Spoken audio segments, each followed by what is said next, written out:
অবকাঠামো ও শিক্ষাগত উন্নয়ন হওয়ার পরেও দেশে কমানো সম্ভব হচ্ছে না দুর্নীতির পরিমাণ। রাষ্ট্র ও সমাজ ছাড় দিচ্ছে বলেই দেশে বাড়ছে দুর্নীতিগ্রস্ত মানুষের সংখ্যা, এমনটাই মনে করেন দেশের প্রধান বিচারপতি ওবায়দুল হাসান। তিনি বলেছেন, রাজনৈতিক সহনশীলতার অভাবেই দেশে বাড়ছে দুর্নীতিগ্রস্ত মানুষের সংখ্যা। দর্শক, আমন্ত্রণ জানাচ্ছি এটিএন নিউজের নিয়মিত আয়োজন আমাদের কথা অনুষ্ঠানে। আপনাদের সঙ্গে আছি আমি স্বপন আহমেদ। এ বিষয়ে শুনব সাধারণ মানুষের মতামত। তবে তার আগে এ বিষয়ে এটিএন নিউজে প্রচার হওয়া একটি প্রতিবেদন দেখে নিতে চাই। রাজনীতি সচেতন, দুর্নীতি ও দুর্নীতিমুক্ত সমাজ গঠন সম্বন্ধে বঙ্গবন্ধুর ভাষ্য শিরোনামে জাতীয় বিশ্ববিদ্যালয়ের বক্তৃতা অনুষ্ঠান।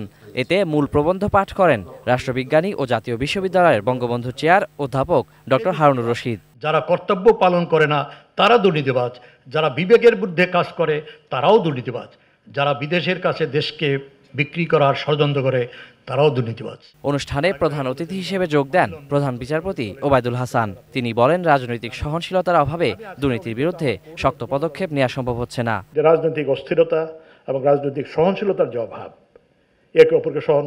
একে অপরের প্রতি সহনীয় মনোভাব নাই, এইসব কারণে বহু কাজেই কিন্তু আপনি শক্ত পদক্ষেপ নিতে পারছেন না। আর শক্ত পদক্ষেপ নিতে না পারার কারণে, নমনীয় পদক্ষেপ নেওয়ার কারণে অবশ্যই you are compromising with some corruptions. দুর্নীতির বিরুদ্ধে বঙ্গবন্ধুর আদর্শ ও দর্শন তুলে ধরে তিনি বলেন, অবকাঠামোগত ও শিক্ষাগত উন্নতি হলেও দুর্নীতি কোনোভাবে কমানো সম্ভব হচ্ছে না। রাষ্ট্র ও সমাজ ছাড় দিচ্ছে বলেই মাথাচাড়া দিয়ে উঠছে দুর্নীতিবাজরা। দুর্নীতি দমনের ক্ষেত্রে আমাদের বিদ্যমান বাস্তবতার আইনের কঠোর প্রয়োগ সময়ের দাবি, ডিসক্রিশন বা সুবিবেচনার সুযোগ এতে নেই বললেই চলে। গণতন্ত্রের অন্যতম সৌন্দর্য হচ্ছে জবাবদিহিতা। সুতরাং রাষ্ট্রের প্রত্যেকটি প্রতিষ্ঠানে স্বচ্ছ এবং জবাবদিহিতামূলক পরিচালনা কাঠামো গড়ে তোলা হলে দুর্নীতি এমনিতেই বন্ধ হয়ে যাবে। এ সময় বিচার বিভাগের দুর্নীতি বিষয়েও কথা বলেন প্রধান বিচারপতি। দায়িত্ব পাওয়ার পর বিচার বিভাগের দুর্নীতি দমনে জিরো টলারেন্স ঘোষণার কথাও জানান তিনি। আদালতের বিভিন্ন কর্মকর্তা কর্মচারীদের মধ্যে দুর্নীতি প্রবণতার নানা তথ্য ক্রমে আমাদের উদ্বেগ বাড়িয়ে দিচ্ছে। আমরা সমালোচনা থেকে পালাতে চাই না, আমরা সমালোচনা গ্রহণ করে নিজেদের শুদ্ধ করতে চাই, বিচার প্রক্রিয়ায় সর্বোচ্চ স্বচ্ছতা নিশ্চিত করতে চাই। Waliul Sakib, ATN news, Dhaka. দর্শক, প্রতিবেদনটি দেখলাম। এবারে চলুন এ বিষয়ে সাধারণ মানুষ কি বলছে তা জানি। দুর্নীতির সংখ্যা বাড়ছে কিনা এটা আমি বলতে পারবো না, তবে দুর্নীতি যে সামনে আসছে এটা কিন্তু আমাদের দেশের জন্য পজিটিভ দিক। আপনি ধরতে পারেন যে দুর্নীতি এর আগে হয়েছে কিনা, অন্যান্য সরকারের আমলে হয়েছে কিনা, সেটা একটা আলাদা কথা।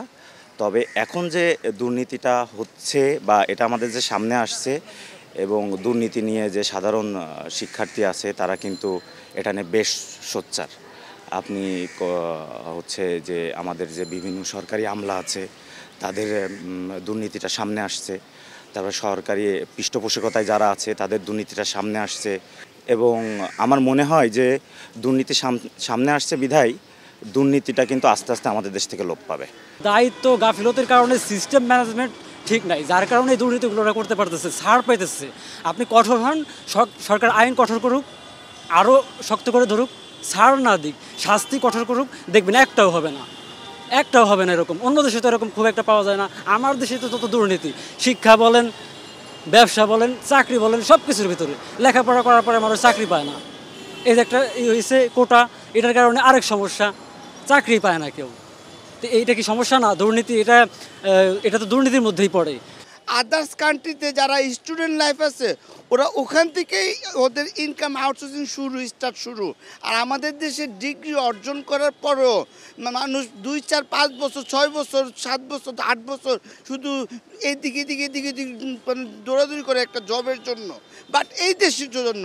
আর আমাদের যদি অন্য কান্ট্রির সাথে বিজনেসটা একটু স্ট্রং থাকতো, যদি সহজ হয়ে যেত, অথবা জব যদি সহজ হয়ে যেত, আমরা কিন্তু এখান থেকে অন্তত উঠে আসতে পারতাম। ভালো একটা স্টুডেন্ট ভালো বিশ্ববিদ্যালয়তে বেরো, ভালো একটা জব কিন্তু তারা পায় না, কারণ আমাদের দুর্নীতিতে ভরে আছে দেশ। একটা ভালো জব নিতে গেলে ব্রাইব দিতে হয়, সব ফ্যামিলি দ্বারা এটা কিন্তু সম্ভব না। আর দুর্নীতি এমন শীর্ষ পর্যায়ে চলে আছে যা ধারণার বাইরে। আমাদের দেশের দুর্নীতি বাড়তেছে, এটার সবচেয়ে বড় দায় মনে করি আমরা যারা মানুষ আছি তারা। আমরা যদি এইসব ব্যাপারে প্রশ্রয় না দেই তাহলে এই ব্যাপারগুলোতে প্রশ্রয় পাবে না।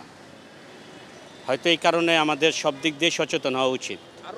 আমাদের দেশটা অনেক অবপন্ননের দেশ, এর ভিতরে আমরা মিলাঝিলেই চলতে হয়।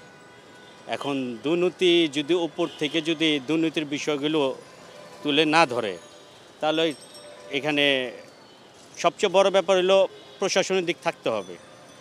প্রশাসন জনগণের পাশে অ্যাক্টিভ থাকতে হবে, যাতে দুর্নীতিগুলি না হয় এরকম কিছু। দুর্নীতি তো সারা দেশে ছায়া গেছে দুর্নীতিতে। সরকারের উচিত দুর্নীতির পক্ষে কঠোর হওয়ার দরকার। যারা দুর্নীতি করতেছে তাকে সরকার কঠিন শাস্তি দেখ। আরও যারা রাজনৈতিক দল আছে তারা যাতে হয়ে যায়, ভালো হয়ে যায়, ভালোভাবে দেশটা যেভাবে চলে ওইভাবে চালানোর দরকার। আমি গোপালগঞ্জ থেকে সজীব বিশ্বাস। দুর্নীতি বেড়ে যাওয়ায় প্রধান বিচারপতির উদ্বেগ, এ নিয়ে কি বলছে গোপালগঞ্জের সাধারণ মানুষ? আমরা যদি কোনো দুর্নীতির মাধ্যমে কোনো চাকরি করি বা প্রশ্ন ফাঁসের মাধ্যমে অযোগ্য লোককে যদি আমরা কোনো চাকরি দেই, সে লোকটা অবশ্যই দুর্নীতি করবে। তার কাজের গতি কমবে, সে ডিউটি ঠিকমতো করবে না। কিভাবে দুর্নীতি করে তার আগে যে পরিমাণ টাকা খরচ করেছে সেই টাকা কিভাবে তুলবে, কিভাবে বাড়ি গাড়ি করবে, এই নিয়েই তার মন থাকবে। এই জন্য সরকারের উচিত যে মেধা যাচাই করে ভালো পরীক্ষা দিয়ে, বিশেষ যেমন সুন্দর করে পরীক্ষা প্রশ্ন ফাঁস না হয় সেইভাবে পরীক্ষা নিয়ে মেধাগুলো যাচাই করে তারপরে তাদের চাকরি দেওয়া উচিত। অতিরিক্ত আয়, অবৈধ আয় করে করে আস্তে আস্তে আগায় যাচ্ছে। তাই এই বিষয়টা যদি চলতে থাকে তাই আমাদের বাংলাদেশ তো আর বেশি দূর আগাতে পারবো না আমরা। তাই আমাদের সরকারের প্রতি অনুরোধ যে এই বিষয়গুলো প্রত্যেক সেক্টর সঠিকভাবে পর্যবেক্ষণ করে, কার আয় কত, কার ব্যয়, সে কত টাকার মালিক, এই বিষয়গুলো থাকা জরুরি। দুর্নীতি করার যে সুযোগ, যে নিয়ম কানুন, যে মানুষ যে সুযোগটাই দুর্নীতি করে, ওই যে আপনার যে ওইখানে যদি আপনার সেই জিনিসগুলো সরকার দেখভাল করে বা সংশ্লিষ্ট কর্তৃপক্ষ যদি সেই দুর্নীতির দুর্বলতার জায়গাগুলো খুঁজে বের করে যদি সেইখানে সেই দুর্নীতি করার সুযোগের জিনিসগুলো স্মার্ট বাংলাদেশ হয়েছে, ডিজিটাল বাংলাদেশ হয়েছে, এখানে আমি চাই এমন কিছু ডিজিটাল ডিভাইস ব্যবহার করা হোক যাতে ওই দুর্বলতার সুযোগের লাইনটা ওই ডিজিটাল স্মার্ট ডিভাইস ভেদ করে যে দুর্নীতি করতে না পারে। দেশে দুর্নীতির ঘটনা আশঙ্কাজনক হারে বাড়ছে, এ নিয়ে উদ্বেগ প্রকাশ করেছেন প্রধান বিচারপতিও। চলুন শুনে আসি এ নিয়ে পাবনার মানুষ কি ভাবছেন। বেশিরভাগ দুর্নীতি করতেছে সরকারের ঊর্ধ্বতন কর্মকর্তা। বিচার কথায় দুদকও দুর্নীতি করতেছে। আপনাকে ধরতে রেট দিচ্ছে, যাচ্ছে 10 টাকা জায়গায় 5 টাকা দিয়ে দিচ্ছে, ওরা চলে আসতেছে। ধরবে কে ধরবে? রক্ষক যখন ভক্ষক হয়ে যায় তখন দুর্নীতি তো দেশে হবে। দুর্নীতির বিরুদ্ধে আসলে যতটুকু বিচার আসলে হওয়ার কথা বা শাস্তি হওয়ার কথা সেটি কিন্তু আসলে হচ্ছে না। আমরা রাজশাহীতে ইতিমধ্যে দেখলাম যে একজন পুলিশ কর্মকর্তা সে প্রকাশ্যে খাম নিচ্ছেন। এটা একটা উৎকোচ গ্রহণের ব্যাপার। তো সেখানে তার বিরুদ্ধে ব্যবস্থা কি আসলো? শুধুমাত্র ওখান থেকে প্রত্যাহার করে অন্য কোথাও হয়তো বদলি করা হবে। এই ধরনের ছোটোখাটো করে শাস্তি দিয়ে বা পদক্ষেপ নিয়ে আসলে কোনোভাবে দুর্নীতি কমানো মনে হয় না। এই ক্ষেত্রে দুর্নীতি কমাতে হলে অবশ্যই যে পরিমাণে আসলে দুর্নীতিটা হয় সেটি আসলে ভালোভাবে আমলে নিয়ে বিবেচনা করে বড় ধরনের শাস্তির আওতায় আনা উচিত, তাহলে এগুলো কমবে। এই বিচার তো কোনোখানে হচ্ছে না, এবং যারা অন্যায় করতেছে তারা তো অন্যায় করেই যাচ্ছে, এবং যারা সম্পদ তৈরি করতেছে তারা তৈরি করে যাচ্ছে, কিন্তু সাধারণ জনগণকে এর খেসারত দিতে হচ্ছে। নিত্যপণ্যের দাম সব কিছু বেড়ে যাচ্ছে। আমরা চাই অবশ্যই সুষ্ঠু বিচার, এবং যারা দুর্নীতিবাজ তাদেরকে বিচার হোক, এবং তারা যেন দেশের বাইরে যেতে না পারে। এখনও কিন্তু তারা চলে যাচ্ছে, যারা চলে গেছে তারা তো গেছেই, কিন্তু এখন যারা এই দেশে আছে তারা যেন যেতে না পারে। দুর্নীতি যে হারে বাড়ছে এটা তো প্রতিরোধ করার কোনো ব্যবস্থাই হচ্ছে না। এটা ব্যবস্থা নেওয়ার দরকার। শাস্তি হচ্ছে না জন্যই তো দুর্নীতি বাড়তেছে। আমরা দুর্নীতিমুক্ত সুন্দর দেশ চাই। দর্শক, এই ছিল আমাদের কথার আজকের বিষয়। এতক্ষণ আপনাদের সঙ্গে ছিলাম আমি স্বপন আহমেদ। আবারও নতুন কোনো বিষয় নিয়ে নতুন কোনো জায়গা থেকে যুক্ত হব। ততক্ষণ পর্যন্ত ভালো থাকুন, সুস্থ থাকুন, আর দেখতে থাকুন এটিএন নিউজ।